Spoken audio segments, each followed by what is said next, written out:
নমো ভগবতে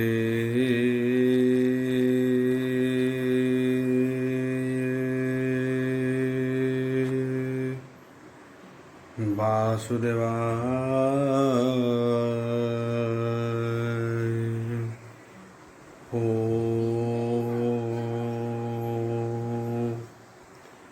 নমো ভগবতে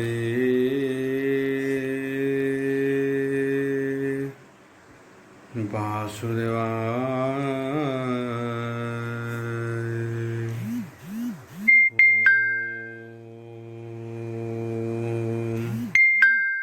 নমো ভগবতে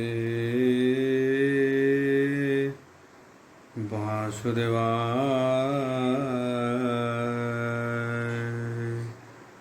ওম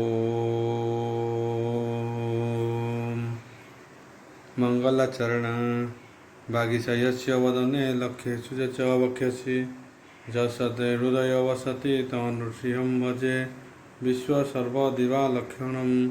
শ্রীকৃষ্ণাখ্য পরধ্যাম জগদ্ধাম নমামি তত মাধব মাধব সর্বসিদ্ধি বিনায়তে বন্দে পরস্পরত্যম পরস্পরম প্রিয়লোকং মুখং করতি বাচলং পঙ্গু লঙ্ঘয়তে গিরি যৎকৃপা তমহ বন্দে পরমানন্দ মাধব।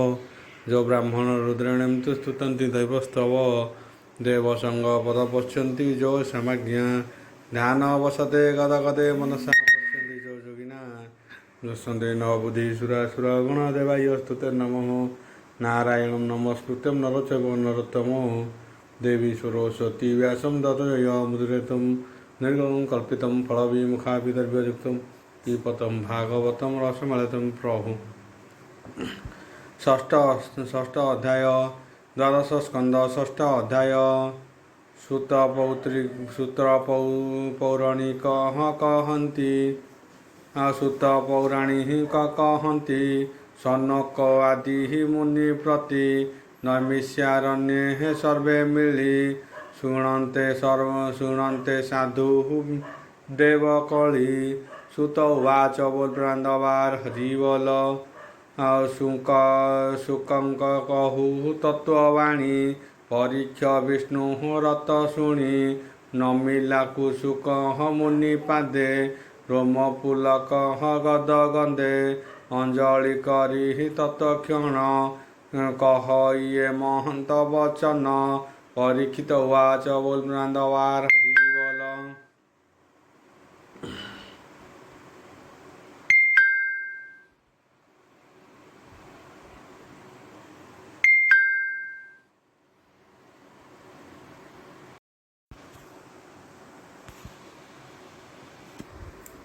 परीक्षित उवाच बोलबार हरिबोल।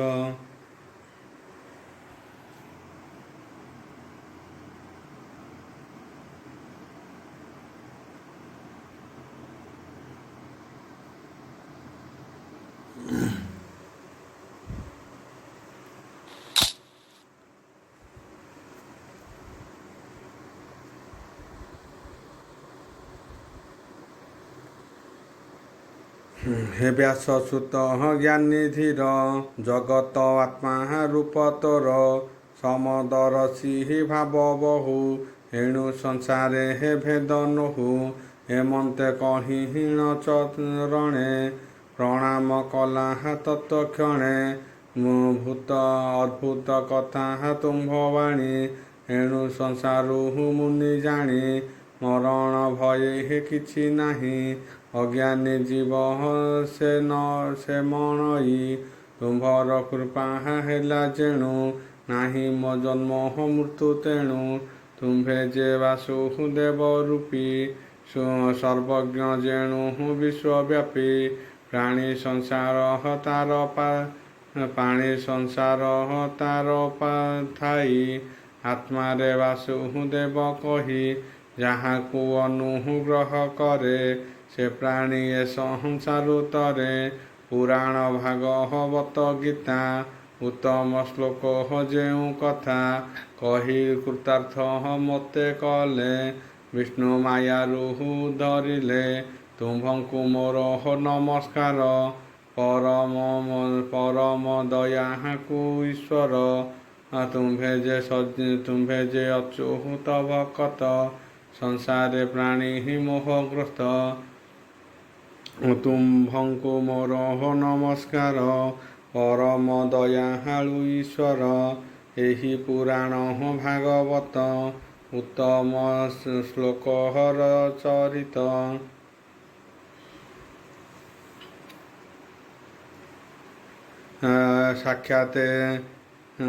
ସାକ୍ଷାତେ ଶ୍ରୀମଧୁସୂଦନ, ତାକୁ କରାଇଲା ଦର୍ଶନ।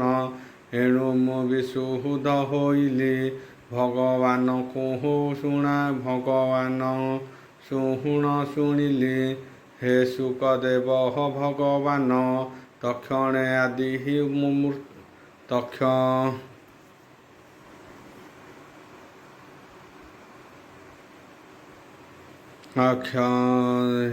ଏଣୁ ମୁଁ ବିଶୁଦ୍ଧ ହୋଇଲି, ଭଗବାନ ଗୁଣ ଶୁଣିଲି।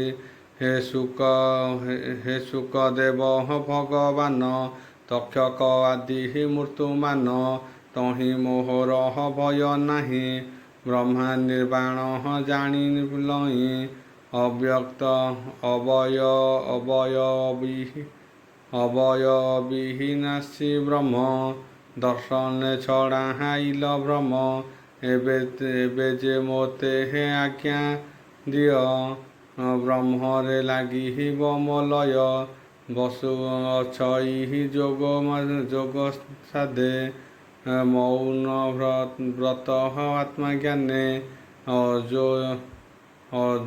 ଅଧୈର୍ଯ୍ୟ ବିଷ୍ଣୁର ଲୟେ। କାମନା ଛାଡ଼ିଲା ବିଷୟେ, ଅଷ୍ଟାଙ୍ଗ ଯୋଗ ଧାରଣାରେ। ଷଡ଼ଚକ୍ର ଭେଦ ଆତ୍ମାରେ, ପରମ ଆତ୍ମାରେ ମିଶାଇ। ସକର୍ମ ମନ ମଧ୍ୟେ ନେଇ, ପାଣିକୁ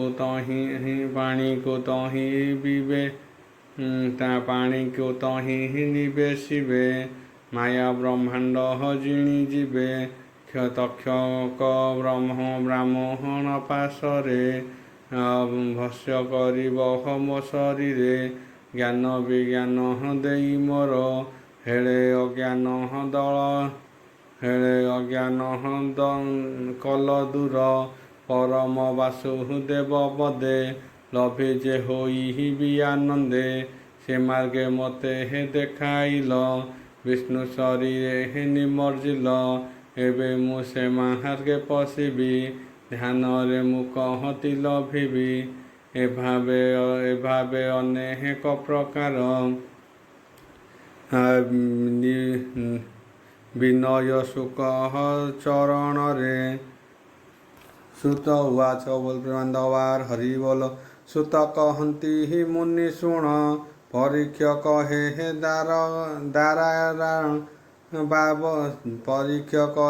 ବାଦରାଣ। ବିଷ୍ଣୁ ଭକତିରେ ନିମଜ୍ଜି, ମୁକ୍ତ ହୁଅ ଆପତେଜି।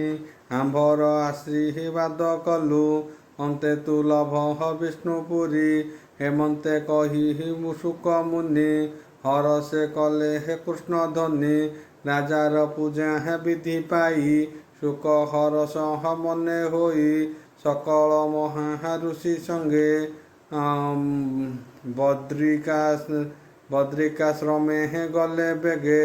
ପରୀକ୍ଷ ରାଜା ଯୋଗ ଧ୍ୟାନେ, ବସିଲେ ନିଶ୍ଚଳ ଆସନେ। ଆତ୍ମାରେ ଆତ୍ମା ନିଜ ଗିଣ, ଅଷ୍ଟାଙ୍ଗ ଯୋଗ ହରେ ଧାରଣ। ପରମ ବ୍ରହ୍ମ ସ୍ୱରୂପରେ, ପବନ ସଂଯମ ସାଧନେ। ବୃକ୍ଷର ପ୍ରାୟ ଅଚେତିତ, ନିଶ୍ଚଳ ଭାବେ ରହେ ଚିତ। ହସ୍ତିନା ନଗର ବାହାରେ, ଗଙ୍ଗା ପୂର୍ବ ଦିଗ ଭାବରେ। ବାଲୁକା ଦେବୀ ଉପରେ, ଶୁକ ଆଳସ କରି ଧୀରେ। ଉତ୍ତର ଅଭିମୁଖେ ବସି, ବ୍ରହ୍ମରେ ଲୟକୁ ନିବେଶି।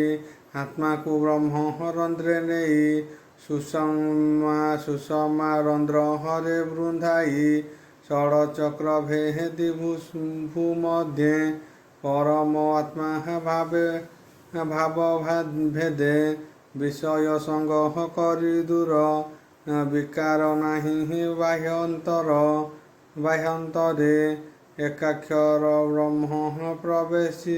ଏକାକ୍ଷର ବ୍ରହ୍ମେ ପ୍ରବେଶୀ ଯାତନା ଶରୀର ନିବାସୀ ପରମ ପଦ କୁଲ ଭିଲେ ବିଷ୍ଣୁ ଅନଙ୍ଗରେ ଲୀନ ହେଲେ ସମୀକ ଋଷିଙ୍କ ନନ୍ଦନ ତାଙ୍କର ଶୃଙ୍ଗି ଋଷି ନାମ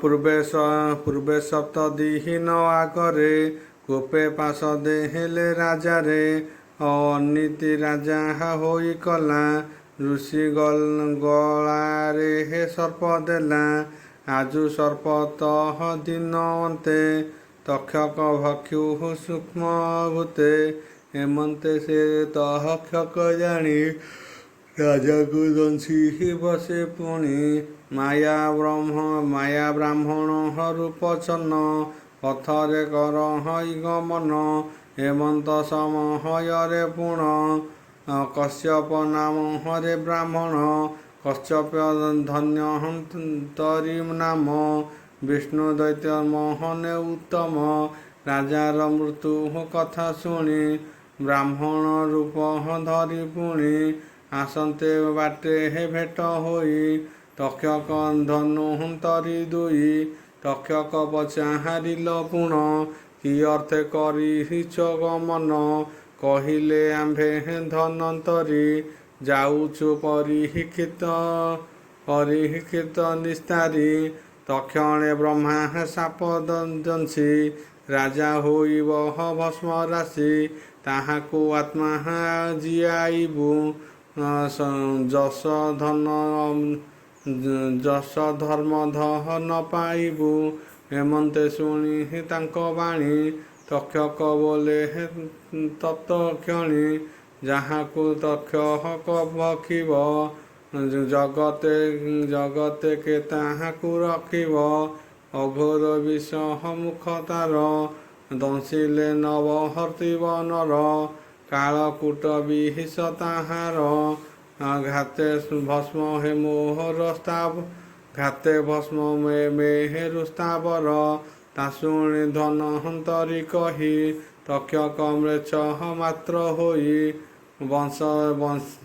ଦଂଶିଲେ ନିର୍ବିଷ କରିବୁ କିଞ୍ଚିତ ରାଜାଙ୍କୁ ହରିବୁ ଶୁଣି ତକ୍ଷକ କୋପ ବହି ବୋଲଇ ଧନହନ୍ତରୀ ଚାହିଁ ଆମ୍ଭେ ତକ୍ଷକ ନାଗ ନାମ ଦଂଶିଲେ କେ ବାହାନୁ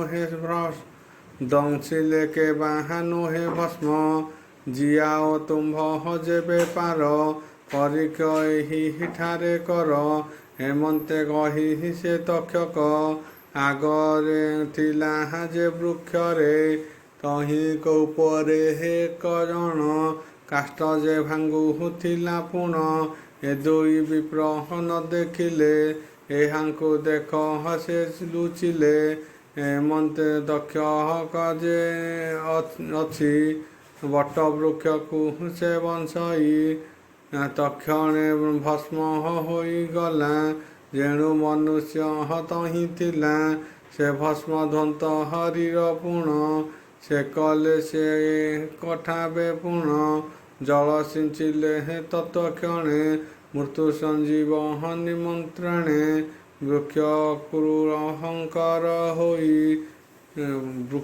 କ୍ରୂର ହୋଇ ପୁଣ କ୍ରମେ ସେ ଭଦ୍ର ଭାବ ଘେନି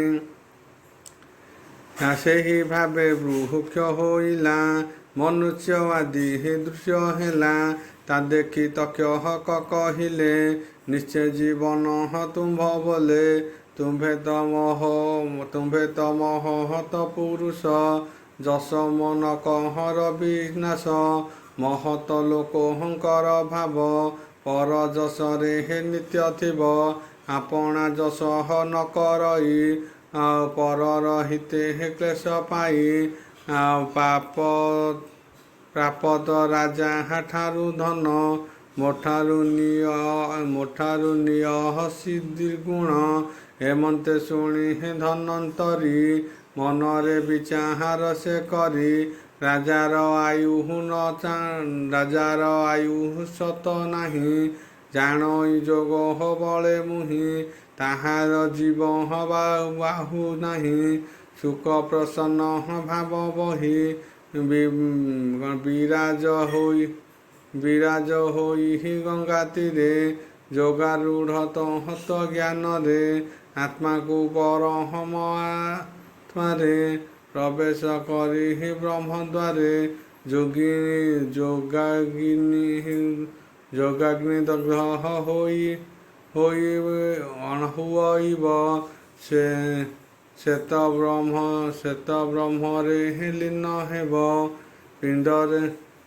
ପିଣ୍ଡରେ ଦକ୍ଷହଣ ଦଂଶିବ ଆମ୍ଭର ଯଶ ତନୋହିବ ଆମ୍ଭେ ଯେ ଠାରୁ ପୁଣ ଛାଡ଼ି ନ ଯିବା କିମ୍ପା ଧନ ଏମନ୍ତେ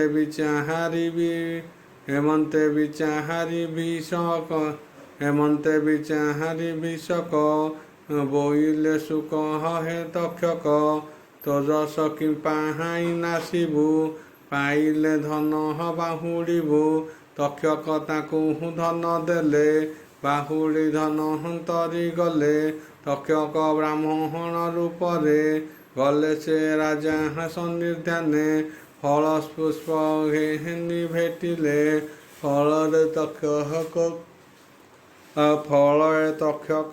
କୃମି ହେଲେ ହେମନ୍ତେ କୃମି ରୂପ ପୁଣ ଦିଶିଲେ ରାଜାର ଚରଣ ସେ କାମ ରୂପୀ ନାଗବୀର ରାଜା ଶରୀର କଲା ନାଶ ତକ୍ଷଣେ ଭସ୍ମ ହୋଇଗଲେ ସକଳ ପ୍ରାଣୀ ତା ଦେଖିଲେ ତାହା ହାହାକାର ଶବ୍ଦ ଶୁଭିଲା ଶବଦେ ପୃଥିବୀ ପୁରିଲା ଆକାଶେ ଦେବହତା ଅସୁର ମନୁଷ୍ୟ ଆଦି ନାନାଚର ସମସ୍ତେ ବିସ୍ମୟ ହୋଇଲେ ତକ୍ଷକ କେହି ନ ଦେଖିଲେ ରାଜା ମୁଁ କତି ଦେଖିବେ ଦେବେ ବେଦେ ଦୁନ୍ଦୁଭିନାଦ କଲେ ଭାବେ ଗନ୍ଧର୍ବ ପହସରା ନୃତ୍ୟ ସାଧୁ ଶବଦହରେ କଲେ ଗୀତ ଦେବେ ଯେ ପୁଷ୍ପ ବୃଷ୍ଟି କଲେ ଆନନ୍ଦେ ସ୍ୱର୍ଗକୁ ସେ ଗଲେ ପରୀକ୍ଷ ଶ୍ରୁତ ଜନ୍ମ ଯେତେ ସେ ପୁଣି ରାଜା ହୋଇ ପିତୃକ୍ରିୟା କର୍ମ ସାରିଲେ ରାଜତେଜ ଭୂମି ପାଳିଲେ ସେ କିଛି ଦିନ ହର ଅନ୍ତରେ ନୃପତି ଶୁଣିଲେ ସଭାରେ ଉତ୍ତଙ୍ଗ ଋଷି ସେ କହିଲେ ତକ୍ଷକ ରାଜାଙ୍କୁ ଦଂଶିଲେ ବ୍ରାହ୍ମଣ ସାପେ ହେଣ ତକ୍ଷକ ରାଜାଙ୍କୁ କଲା ଭସ୍ମାସୁତ ଧନ୍ତନି ଜିଆଇବା ପାଇଁ ଆସୁ ଯେ ଥିଲେ ବିପ୍ର ହୋଇ ତକ୍ଷକ ତାକୁ ଧନ ଦେଲେ ବାଟରୁ ଧନ ହନ୍ତରି ଗଲେ ହେମନ୍ତେ ବାରହତା ପ୍ରମାଣ କହିଲେ ପାତ୍ର ମନ୍ତ୍ରୀଗଣ ଶୁଣିଛି ଏ ମହନ୍ତ ପ୍ରକାର ଏ ଜାଣୁ ଧନ ହନ୍ତରି ଯିବାର ହେମନ୍ତେ ରାଜା ଲୋକ ଯାଇ ପଚାରିଲେ ସନ୍ଦେଶ ପାଇ ତହିଁ ଯେ କାଷ୍ଠ ଭାଙ୍ଗିଥିଲା ବୃକ୍ଷ ସଙ୍ଗତେ ଭସ୍ମ ହେଲା ଧନନ୍ତ୍ରୀ ମନ୍ତ୍ରୀ ବଳବକ୍ଷ ଯେମନ୍ତେ ହୋଇଲା ପ୍ରତ୍ୟକ୍ଷ ତକ୍ଷକ ଧନ ତାକୁ ଦେଲା ଯେମନ୍ତେ ବଚନ କହିଲା ଏ ସର୍ବବାରହତା ସଂକ୍ଷେପେ କହିଲେ ରାଜାର ସମୀପେ ଶୁଣି ଜନ୍ମଜୟ ରାଜନ ତକ୍ଷକଠାରେ ହେ କ୍ରୋଧ ମନ। ସମସ୍ତ ଋଷି ଗଣ ଚାହିଁ ତକ୍ଷକ କଥା ପଚାରଇ। ସେ ମୋର ପିତା ହାର ବୈରୀ ତାକୁ କେମନ୍ତେ ହେ ସାଧ୍ୟ କରି। ଆଉ ଉଭ ଉତ୍ତଙ୍ଗୀ ଋଷି ଯେ କହିଲେ ତକ୍ଷକ ତାହାଙ୍କୁ ଦଂଶିଲେ। ସର୍ପ ଯଜ୍ଞ କହର ଆରମ୍ଭ ବୈରୀ ନାଶ ହେବ ତୁମ୍ଭ। ଯେମନ୍ତେ ସର୍ପ ଯଜ୍ଞ ରୀତି ସମସ୍ତ କହିଲେ ସେ କ୍ଷତି। ହେମନ୍ତେ ସର୍ପ ଯଜ୍ଞ କଲେ ଅନେକ ସର୍ପ ଦଗଦିଲେ।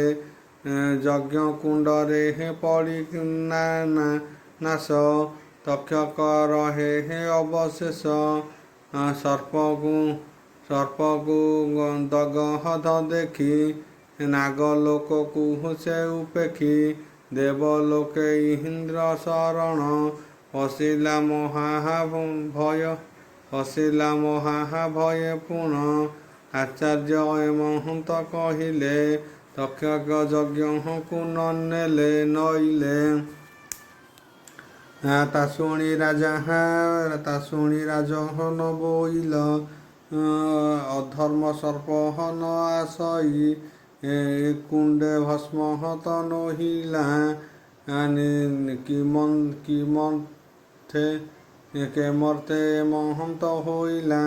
ତା ଶୁଣି ବ୍ରାହ୍ମଣେ କହନ୍ତି ନାଗଲୋକରେ ସେ ନାହାନ୍ତି। ଇନ୍ଦ୍ରରେ ସରହର ପଶିଲେ ଇନ୍ଦ୍ର ଯୋଗ ମହରେ ରଖିଲେ। ତେଣୁ ଅଗ୍ନିରେ ନ ପଡ଼ଇ। ଏମନ୍ତ ଶୁଣି ରାଜା କହି ଶୁଣ ବ୍ରାହ୍ମଣେ ମନ ଦେଇ। ଯେ ଅର୍ଥ ଯଜ୍ଞ ମୁଁ କରଇ ତକ୍ଷକ ମୋ ପିତା ବୈରୀ। ତାହାର ଅର୍ଥେ ଯଜ୍ଞ କରି ଇନ୍ଦ୍ର ଯେବେ ତାହାକୁ ରଖିଲା। ମୋ ପିତା ଶତ୍ରୁ ସେ ହୋଇଲା। ଇନ୍ଦ୍ର ତକ୍ଷକ ଏହି ଦ୍ୱୟ ଅଗ୍ନିରେ ମନ୍ତ୍ର ବଳେ ଦିଅ। ହେମନ୍ତେ ଶୁଣି ବିପ୍ରଜନେ ମନ୍ତ୍ରଯୁକ୍ତ କହରି ବିଧାନେ। ଶତ୍ରୁଶ୍ରବ ମାନ ଘେନିଲେ ମନ୍ତ୍ରରେ ଆହୁତି ତୋଳିଲେ। ଇନ୍ଦ୍ର ତକ୍ଷକ ତହୁଁ ଆସି କୁଣ୍ଡରେ ହୁଅନ୍ତି ବିନାଶୀ। ଇନ୍ଦ୍ର ସମୀପେ ମରୁଦ୍ଗଣ ସ୍ୱତରେ ତଳିଲା ଆସନ। ବିମାନ ସମେତ ରଖିଲା ମର୍ତ୍ତ୍ୟ ଭୂମି କି ଦୃଷ୍ଟି ଦେଲା। ଅଗ୍ନିରେ ଘୃତ ଯେବେ ଦେବ ନିଶ୍ଚୟ ଅଗ୍ନିରେ ପଡ଼ିବ। ତା ଦେଖି ଇନ୍ଦ୍ର ଶତମୟେ ଗୁରୁଙ୍କୁ ମନେ ସୁମରଇ। ଅଙ୍ଗିରା ଋଷିଙ୍କର ସୁତ ଯେ ବୃହସ୍ପତି ନାମେ ଖ୍ୟାତ। ତକ୍ଷକ ଇନ୍ଦ୍ର ଉପକାରେ ରାଜନ ଛାମୁରେ ମିଳିଲେ। ତା ଜାଣି ଆସ୍ତିକ ଯେ ମୁନି ମିଳିଲେ ଯଜ୍ଞ ସ୍ଥାନେ ପୁଣି। ଜରକ୍ତା ଋଷିଙ୍କର ସୁତ ବୃହସ୍ପତି ସହମାନେ ଖ୍ୟାତ। ଆସ୍ତିକ ରାଜାର ଛାମୁରେ ମିଳି ତକ୍ଷକ ଉପକାରେ। ନାଗମାନଙ୍କର ଭଗ୍ନିଜ ସେ କହେ ଶୁଣ ମହାରାଜ। ସର୍ପ ଯେ ମୋର ମାତୃକୁଳ ଏହାଙ୍କୁ ଦର୍ଗହକୁ ନ କର। ହେମନ୍ତେ ବୃହସ୍ପତି ଥିଲେ ରାଜାଙ୍କୁ ବଚନ କହିଲେ। ତକ୍ଷକ ଏଥି ନ ମରିବ ଅମୃତ ଭକ୍ଷି ଜୀବ। ଯେଣୁ ଅଜୟ ରାମକାୟ କୋପେ ସଂରହ ନରରାୟ ତା ବୋଲୁ ପିତାଙ୍କୁ ମାଇଲା ଏହାଙ୍କୁ ମୁଁ ବାହାଇଲି ଭଲା କେହି କାହାକୁ ନ ମାରଇ କାହାରେ କେହି ନ ଜିଅଇ ଶୁଣ ରାଜନ ମନ ଦେଇ ଜନ୍ମ ମରଣ କର୍ମ ହୋଇ ଯେ ଯାହା ଅର୍ଜୁନ ଗୁଞ୍ଜଇ ବ୍ରହ୍ମା ଶଙ୍କରେ ହେ ଆନ ନୁହି କେକାର ସୁଖ ଦୁଃଖ ଦାତା ଯେମନ୍ତେ ଲେଖିଛି ବିଧାତା ସ୍ୱପ୍ନାନି ଚୌର ଜଳ କ୍ଷୁଧା ବ୍ୟାଧା ତୃଷ୍ଣାଦି ଯେତେ ବାଧା ପ୍ରାଣୀ ଏମାନ ଭୋଗ କରେ ଆପଣା ଅର୍ଜିତ କର୍ମରେ ଜନ୍ମ ମରଣ ଏହି ଭାବେ ଈଶ୍ୱର ସଂଯୋଗ ଭୋଗ ବିଯୋଗେ ତାପିତା ପରୀକ୍ଷିତ ସେ ବ୍ରହ୍ମ ଋଷି ରପାସର ଆଉ ଅଦସେ ଋଷି ଗଳେ ନେଇ ମୃତ ସର୍ପକୁ ଗୁଡ଼ାଇଲା ସେ ଦୋଷେ ଋଷି ହେ ସାପ ଦେଲେ ତକ୍ଷକ ବିଷେ ହେ ଭସ୍ମ ହେଲେ ସେ ଶୁକଦେବଙ୍କର ଠାରୁ ପୁଣ ଶୁଣି ଭାଗବତ ପୁରାଣ ଶରୀର ଯୋଗ ହନିରେ ଦହି ପ୍ରାଣୀକୁ ବ୍ରହ୍ମରେ ମିଶାଇ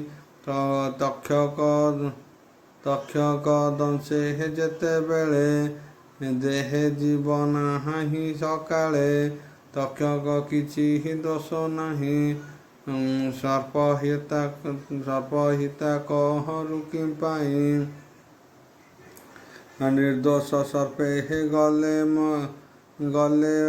ମାନ ସର୍ପଯଜ୍ଞ ନିର୍ବତ କରେ କଶ୍ୟପ ଋଷିଙ୍କ ବନିତା କଦୃଜେ ନାଗଙ୍କର ମାତା ଅଦିତି ସଙ୍ଗେ ହେ କଥା ଛଳେ ଏ ପୁତ୍ରେ ତା ବୋହଲି ନ କଲେ କହିଲେ ନୁହେଁ ହେ ଆମ୍ଭମାନ କେନେ ଜିଙ୍ଘାସିବୁ ତାହାଙ୍କ ଏଘେନି କର୍ତ୍ତୃ ସାପ ଦେଲେ ଏଣୁ ଯେ ଯଜ୍ଞେ ହେ ନାଶ ଗଲେ ହେମନ୍ତେ ବୃହସ୍ପତି ବାଣୀ ସନ୍ତୋଷ ନରନାଥ ଶୁଣି ସର୍ପଯଜ୍ଞ ନିର୍ବତ କଲେ ଗୁରୁଙ୍କୁ ପୂଜାରେ ତୋଷିଲେ ଆଉ ଆସ୍ତିକ ଋଷିଙ୍କୁ ସେ ଆଣି ନାଗଙ୍କୁ ସମର୍ପିଲେ ପୁଣି ତୋଷେ ଆସ୍ତିକ ଋଷି ଗଲେ ଇନ୍ଦ୍ର ରଖିଲ ଗୁରୁ ଚଳିଲେ ବର ଦେଲେ ଆସ୍ତିକ ଯୁକତେ ମୋ ନାମ ଧରି ବଜେ ନିତେ ତାହାକୁ ସର୍ବ ବାଧା ନାହିଁ ଏମନ୍ତେ କହି ତୋଷ ହୋଇ ଏ ଯେ ବିଷ୍ଣୁ ମାୟା ଜଗତ ତମ ମାୟାରେ ବିମୋହିତ ପ୍ରାଣୀଙ୍କ ଉତ୍ପତ୍ତି ପ୍ରଳୟ ଏ ମାୟା ଭିଆହାଣ ଆଶ୍ରୟ ଏ ବିଷ୍ଣୁ ଆତ୍ମା ସର୍ବମୟେ ଦମ୍ଭ ମାୟା କହପଟ ବହି ତାହାଙ୍କୁ ସର୍ବ ବାଧା ନାହିଁ ହେମନ୍ତେ କହି ତୋଷ ହୋଇ ଏ ଯେ ବିଷ୍ଣୁ ମାୟା ଜଗତ ତମ ମାୟାରେ ବିମୋହିତ ପ୍ରାଣୀଙ୍କ ଉତ୍ପତ୍ତି ପ୍ରଳୟ ଏ ମାୟା ଭିଆହାଣ ଆଶ୍ରୟ ଏ ବିଷ୍ଣୁ ମାୟା ସର୍ବମୟୀ ଦମ୍ଭ ମାୟା କହପଟ ବହି ଅହଙ୍କାର ବୁଦ୍ଧି ବିକାରେ ଯେ ମାୟା ନୁହଁ ଗୋଚରେ ତ୍ରିଗୁଣ ବାସ ନାହିଁ ମନବଚନ ଭେଦ ନାହିଁ ଶବ୍ଦ ସ୍ମରଣ ରନ୍ଦ ଗନ୍ଧ ରୂପ ଏ ପଞ୍ଚ ନୋହି ଭେଦ ସେ ବିଷ୍ଣୁ ନିର୍ମହଳେ ସେବିଲେ ପ୍ରାଣୀ ନିର୍ମଳ ହୋଏ ଭଲେ। ଏ ମାୟା ବନ୍ଧନୁ ତରଇ ପରମ ପଦ କୁଲ ବଇ ବୈକୁଣ୍ଠ ବରହମ ଧାମ। ଯାହାର ପରେ ନାହିଁ ସ୍ଥାନ ସେ ଜନ ସଂସାରୁ ତରିବେ ଜନ୍ମ ମୃତ୍ୟୁରୁ ନିସ୍ତରିବେ। ସଂସାର ବନ୍ଧନ ଛାଡ଼ନ୍ତି ନିରତେ ବିଷ୍ଣୁଙ୍କୁ ଚିନ୍ତନ୍ତି। ଦୁରାତ୍ମା କଣ ଦୂର କରି ଜଗତ ମଣେ ନର ହରି। ଆତ୍ମା ସମୟ ବନ୍ଧୁ ଭାବରେ ଏକ ଭାବରେ ନାମ ସ୍ମରେ। ସେ ବିଷ୍ଣୁ ପଦେ ଲୀନ ହୋଇ ପରମ ପଦକୁ ଲଭନ୍ତି। ଯେ ପ୍ରାଣୀ ବିଚାରନ୍ତି ଚିତ୍ତେ ଏ ସର୍ବ ମୋହର ଅର୍ଜିତେ। ଅଜିଲି ନାନା କଷ୍ଟ ପାଇ ସ୍ତୁତିରେ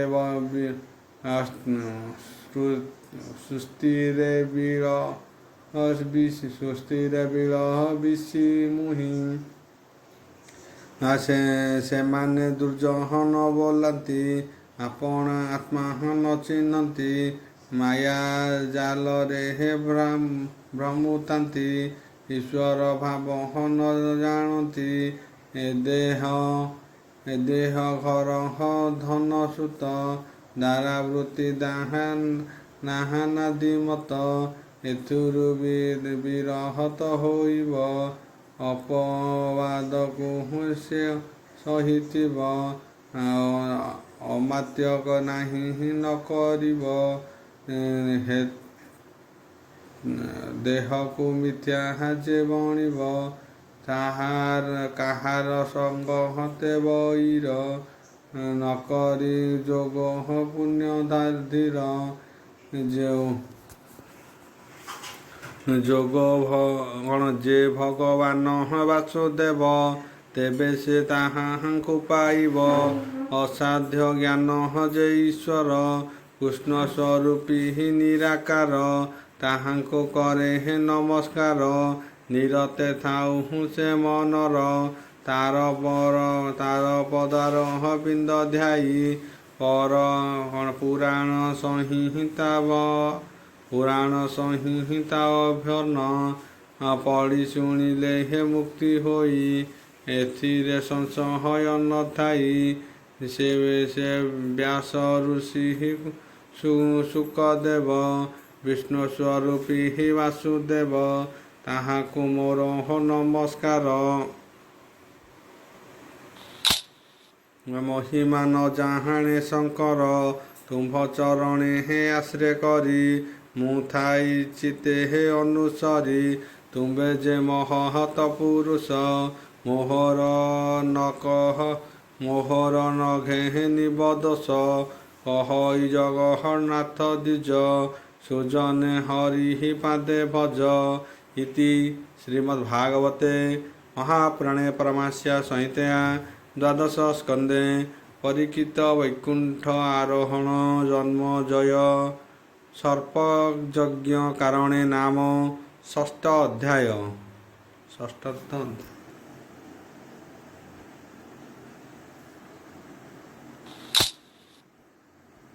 ସପ୍ତମ ଅଧ୍ୟାୟ ଦ୍ୱାଦଶ ସ୍କନ୍ଧ ସପ୍ତମ ଅଧ୍ୟାୟ। ସନକ ପଚାହାରେ ହରଷେ ସୁତ ପୌରାଣିକର ପାଶେ। ସନକ ଉବାଚ ବୋଲରାନ୍ଦବାର ହରିବୋଲ ଭମୁନି ହୋଇବା ପ୍ରସନ୍ନ। କହିବା ଦେବ ଉତ୍ତପର୍ଣ୍ଣ ଶବଦ ବୋଲି ଦେବ ବ୍ରହ୍ମ। ବିଷ୍ଣୁର କର୍ମ ଯଶ ଧର୍ମ ବିଷ୍ଣୁ ମୁଖରୁ ପ୍ରକାଶିଲା। ପ୍ରଚଣ୍ଡ ଶବଦ ଶୁଭିଲା ତାହାଙ୍କ ଚାରି ନାମ ହୋଇ। ଚତୁର୍ମୁଖୀ ମୁଖରେ ପ୍ରକାଶଇ ପୂର୍ବ ମୁଖରୁ ଋକେଶ୍ୱଦ ଦକ୍ଷିଣ ମୁଖେ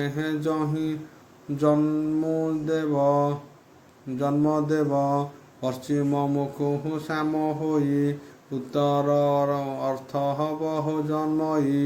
ଓಂ ଭୁର୍ଭୁବଃ ତତ୍ସବିତୁର୍ବରେଣ୍ୟଂ भर्गदेवस्य धीमहि धियो यो न प्रचोदयात् शान्ति शान्ति पृथ्वी शान्ति मातङ्गलास् ओम भूर्भुवस्सुः तस्य विष्णुर्वरेण्यं भर्गदेवस्य धीमहि धियो यो न प्रचोदयात् अखण्डमण्डलाकारं व्याप्तं चराचरं तस्मै गुरुवे नमः शान्ति शान्ति पृथ्वी शान्ति मातङ्गलास् कर्पूरगौरं करुणावतारं संसारसारं भुजगेन्द्रं सदा वसन्तं हृदयारविन्दे भवं भवामि सहितं